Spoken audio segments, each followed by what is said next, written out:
بسم اللہ الرحمن الرحیم۔ رسول اللہ صلی اللہ علیہ وسلم ہمارے درمیان کھڑے ہوئے اور فرمایا، کسی کی بیماری دوسرے کو نہیں لگتی۔ ایک اعرابی بدوی نے عرض کیا، اللہ کے رسول، خارشی شرمگاہ والے اونٹ سے جب اسے باڑہ میں لاتے ہیں تو تمام اونٹ کھجلی والے ہو جاتے ہیں۔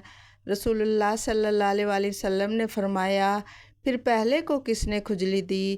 کسی کی بیماری دوسرے کو نہیں لگتی ہے اور نہ ماہ سفر کی نحوست کی کوئی حقیقت ہے۔ اللہ تعالیٰ نے ہر نفس کو پیدا کیا ہے اور اس کی زندگی، رزق اور مصیبتوں کو لکھ دیا ہے۔